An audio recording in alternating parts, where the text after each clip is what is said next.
সকাল সকাল আকাশ হয়ে গেল। চালের ড্রামটা ধরে এরম করে টানলাম, ড্রাম উল্টে চালগুলো এখানে পড়ে গেল। না, সকাল সকাল আকাশ দিয়েই দিন শুরু হলো।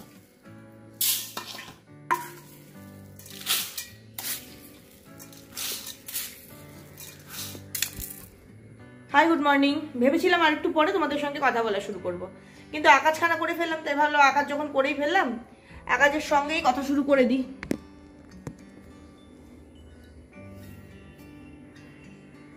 এখন আমাকে এই চাল তুলে কতক্ষণ ধরে ধুতে হবে। ভাবলাম কেটের ভাতটা বসিয়ে দিই,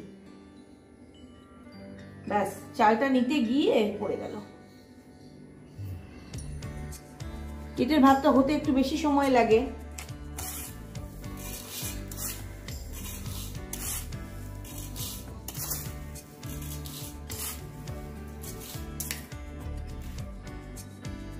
এইটুকু চাল হবে রান্না, এখন বাকি চালগুলোকে তুলে আবার ড্রামে রাখতে হবে। কি আলতু ফালতু কাজ নেই, এগুলো সময় নষ্ট করা।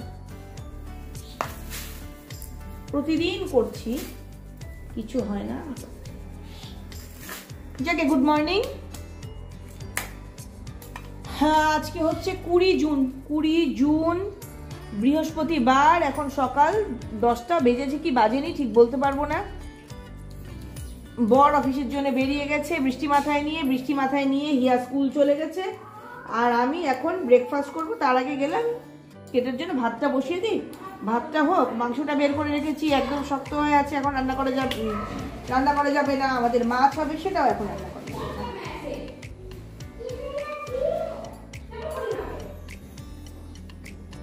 তাই ভাবলাম তাহলে এটা করে ভাতটা বসিয়ে দিয়ে এটাকে তুলবো, তারপর ভাতটা বসিয়ে দিয়ে তারপর ব্রেকফাস্ট করবো।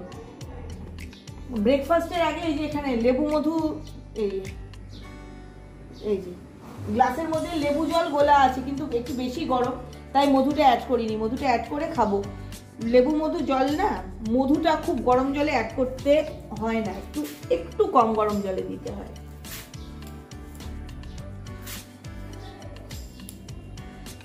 তাও ভালো যে একটু আগে ফ্লোরটা পরিষ্কার করেছি, ফ্যান পরিষ্কার করলো, তারপরে আমি ঝাড় দিয়ে মুছে দিলাম, তাই তোলা যাচ্ছে, নাহলে চালগুলো তোলাই যেত না। এখন যে কটা চাল পড়ে আছে এগুলো আর খাওয়া যাবে না, কিন্তু তুলে বাইরে ফেলতে হবে। আমার ঠাম্মা, মা এরা না খুব বলতো যে একটাও চাল আবার ঝাঁটও দেওয়া যাবে না। ঝাড় দিয়ে যে ফেলবো তাও হবে না, ঝাড় দিয়ে যে ফেলে দেবো তাও হবে না। চাল ঝাঁটও দিতে নেই, চাল এগুলো নিয়ে, এই যে চুল এগুলো নিয়ে বাইরে দিয়ে দিই, পাখিতে খাবে। এই যে এখান দিয়ে রেখে দিই, এই যে এখানে দিয়ে রাখি, পাখিতে এসে খেয়ে যাবে।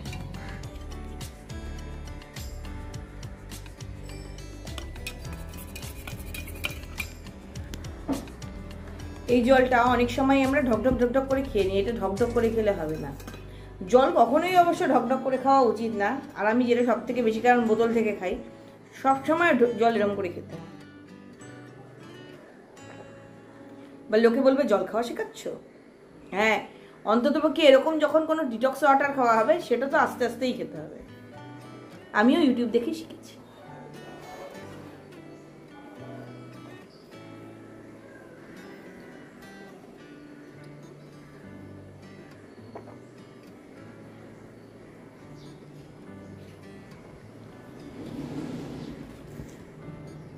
যদিও ছাদের রোদ কিছুই নেই, আকাশের মুখ একদম ভার, যে কোনো সময় আবার বৃষ্টি নামতে পারে, তবুও কাপড় জামাগুলো নিয়ে ছাদে চলে এলাম। হাওয়াতে যদি একটুও ঝরঝরে হয় একটু দিয়ে দেব। আর একটু গাছে যেসব গাছের ডালগুলো কেটে দিয়েছিলাম বেশিরভাগেরই পাতা বেরিয়েছে, কিন্তু ওই যে বলেছিলাম লাল রঙন আর বেরোবে না, লাল রঙন বেরোয়নি। এই যে দেখো নতুন পাতা বেরিয়েছে। এই যে ইক্কা কেটেছি, ইক্কারও নতুন পাতা বেরিয়েছে। রঙনের তো বেরিয়েইছে, এটা বেশি কাটিনি। এই যে হলুদ রঙন কেটে দিয়েছি, ওটারও বেরিয়েছে। যে এটারও কেটেছিলাম, বেরিয়েছে নতুন পাতা। এই দেখো কাঞ্চন ফুল ফুটেছে। এই যে রবীন্দ্রনাথ লিখেছে ফাল্গুনে বিকশিত, সত্তরই এখন তো আষাঢ়ে বিকশিত হয়েছে আমার। এই যে গাছগুলোকে একটু দেখে নিলাম। মা কয়েকটা বেল ফুল ফুটেছে, কি সুন্দর বেল ফুল ফুটেছে এখানে। এই যে এই ডালে দুটো, ওদিকেও আছে। একটু বর্ষার জল পেয়েছে না, সুন্দর ফুটেছে।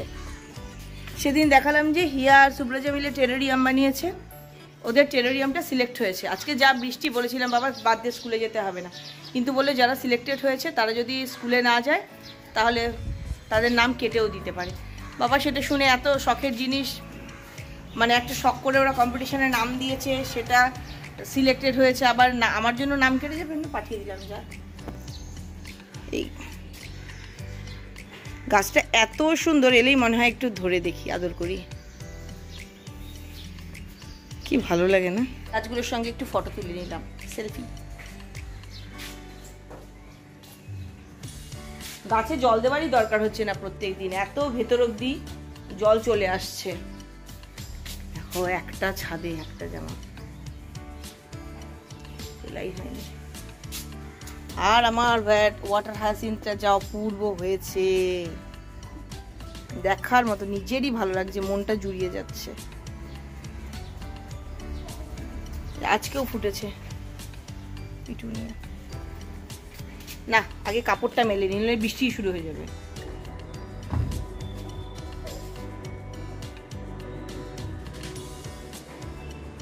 বৃষ্টি শুরু হলেই আবার দৌড়ে এসে নিয়ে যাব। যতক্ষণ না বৃষ্টি শুরু হচ্ছে ততক্ষণ থাক।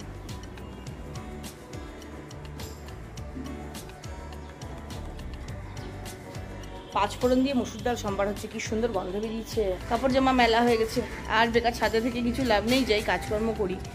দেখো পাশের বাড়ি, দেখো বোনের ছাদে কত গাঁদা ফুল ফুটেছে।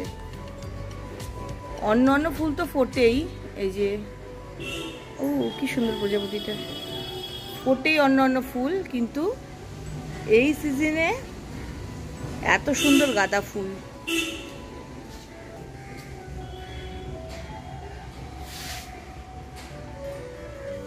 চলো,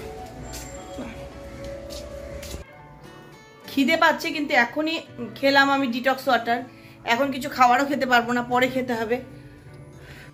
এত বৃষ্টির দিন না, ফেব্রিক করে একটু আরাম পাওয়া যাচ্ছে না। এই যে একটা করে এইটুকু শুকোতে 3 ঘন্টা 4 ঘন্টা লেগে যাচ্ছে। একবার একটু জায়গায় যে সাদা রংটা জাস্ট ভরছি, এইটুকু কাজগুলো করতে না 3 ঘন্টা 4 ঘন্টা লাগছে শুকোতে। ড্রায়ার দিয়েও শুকোচ্ছে না, কত ড্রায়ারে শুকোবো। তাই ভাবছি আজকে কি তাহলে বাদই দেবো নাকি ফেব্রিক করাটা, সেলাই করি। এইভাবে খুব অসুবিধা হচ্ছে, দেখি কি করি, কি কাজ করি, পরে কথা বলছি। আবার তোমাদের সঙ্গে সেই সকালবেলা কথা বলেছিলাম, আবার এখন দুপুরবেলা তোমাদের সঙ্গে কথা বলতে এলাম। এর মাঝে অনেকগুলো কাজকর্ম করা হয়ে গেছে, কেটকে খাওয়ানো, ঘোরানো, আর কাপড় জামাগুলোকে তো ইয়ের মতো উল্টাতে হচ্ছে, রুটির মতো উল্টে উল্টে ভাজতে হয়, যেমন ওরকম আবার উল্টে দিয়ে এলাম। একটা করে পিঠ শুকিয়েছে, আরেকটা করে পিঠ শুকোনোর জন্য দিয়ে এলাম। বৃষ্টিটা একটু ঝরঝরে হয়েছে দিনটা, বৃষ্টিটা হচ্ছে না, কিন্তু কি বলতো, যেহেতু ত্রাস দেওয়া আছে না, ডাইরেক্ট তো রোদ লাগে না, ওই জন্য সহজে শুকোয় না জামা কাপড়। তাও উল্টে দিয়ে এলাম, যতখানি শুকোক। কয়েকটা এই হ্যাঙ্কি, গামছা এগুলো শুকিয়েছে, 3-4টে জিনিস, ওটা তুলে নিয়ে এলাম। এখনো রান্না বসায়নি, হিয়া বলে গেছে মাম তুমি না আমি এলে খাবে, তাহলে তাড়াতাড়ি রেঁধে কি হবে, ওই জন্য এখনই রান্নাটা বসাই। ফ্রিজ থেকে মাছটা বের করে ঠান্ডা ছাড়ানো হয়ে গেছে,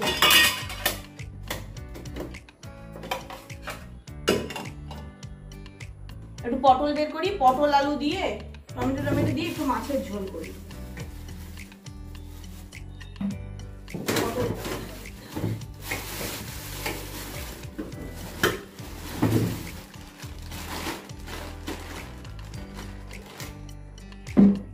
আর ওই যে দেখিয়েছিলাম তোমাদেরকে, এই যে সব নিয়ে নিয়েছি, এখানে আদা, কাঁচা লঙ্কা আর এগুলো কুটলি। ভাতটা বসিয়ে দিলাম, এখন চটপট করে সবজিগুলো কেটে ফেলি।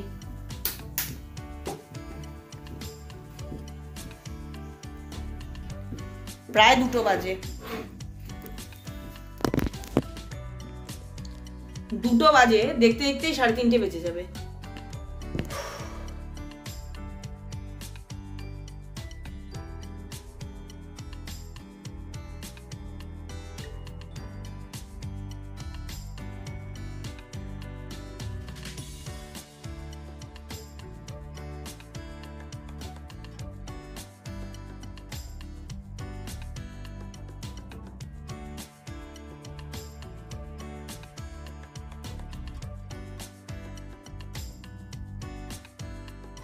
Good evening. রান্না করছিলাম তখন তোমাদের সঙ্গে কথা বলেছিলাম, রান্নার পরে সমস্ত কাজকর্ম সেরে মেয়েকে বাড়ি নিয়ে এসে এখন রাত্রি 9টা বাজে। রাত্রি 9টার সময় আবার তোমাদের সঙ্গে কথা বলতে এলাম। কেন কথা বলতে এলাম? ওভার টু হিয়া। আমি আজকে কোরিয়ান নুডলস খাবো। কেউ নাম পড়তে পারছে এরকম করে দেখি? এরকম করতে পারি না। আজকে আমি খাবো কোরিয়ান নুডলস বুলডগ। এটা এখন রান্না করতে হবে আমাকে। এটা কিছুই রান্না করতে হয় না গো। কিভাবে বানাবো? বানাতে তো হবে, চলো সেটাই শেয়ার করি তোমাদের সঙ্গে আর কি।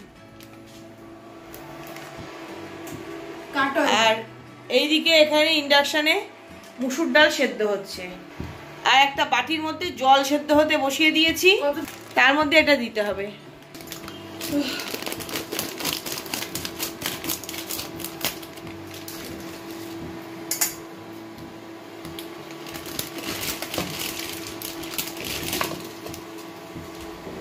ম্যাগেরই মতো। ভাঙবে না এটা কি করব? না না, আগে এটা ওখানে দিয়ে দাও। এগুলো পরে, এগুলো পরে, এগুলো পরে। এটা কি এখন জলের মধ্যে দিয়ে দিব? দিয়ে দাও। জলটা ফুটে নি তো? অত ফুটতে লাগবে না, 5 মিনিট ধরে তো ওটাকেও ফুটাতে হবে জলের মধ্যে। দিয়ে দাও। আরবে এই যে সেদ্ধ হতে দিয়ে দিয়েছি, এখন বলে 5 মিনিট ধরে সেদ্ধ হতে হবে। এই যে যাচ্ছে আমাদের টট টট করতে।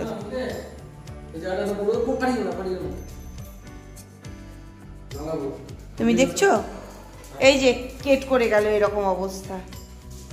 এত যে ভীতু, মানে কি বলবো, পাহারা তো আমাদেরকে দেয়ই না। ও কুকুর যে এত ভীতু হয় জীবনে জানতাম না। লালা ফেলে এই অবস্থা করেছে কি না ভয়ে। একটু ব্যান্ড পার্টি লোকে একটু বাজনা বাজিয়ে বিয়ে করবে না, একটু বোম ফুটিয়ে বিয়ে করবে না ওর ভয়ে।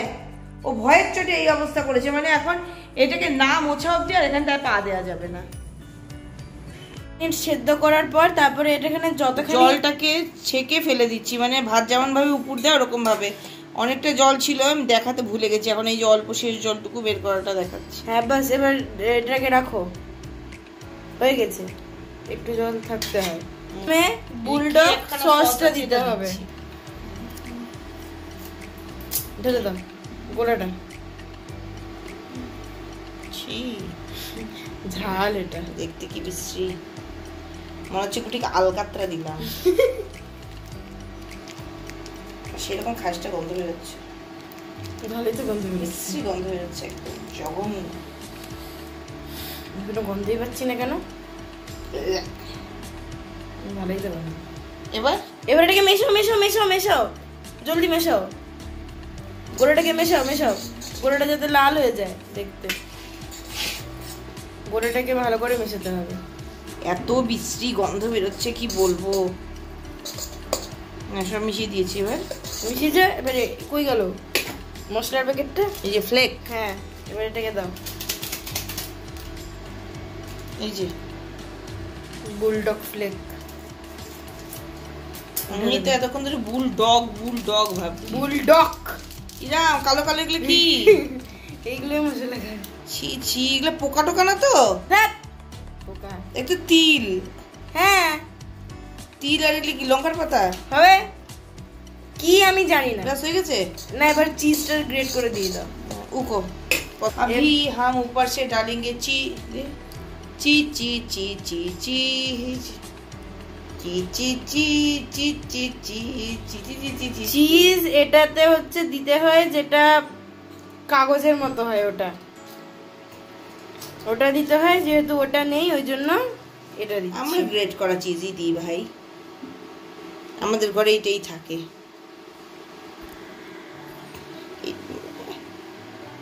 জায়গা মতো না ধরে যে কোথায় কোথায় আমার ক্যামেরাম্যান ক্যামেরা ধরে,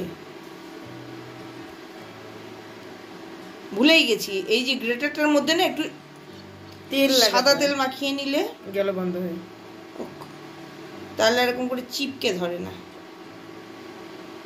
হিয়াকে ওর পছন্দের খাবারটা বানিয়ে খেতে দিয়ে দিলাম, বলেছে ওর ভালোই লেগেছে। আর এর সঙ্গে আমার আজকের ভিডিওটাও শেষ করে দিলাম। Okay, tata, bye bye, good night.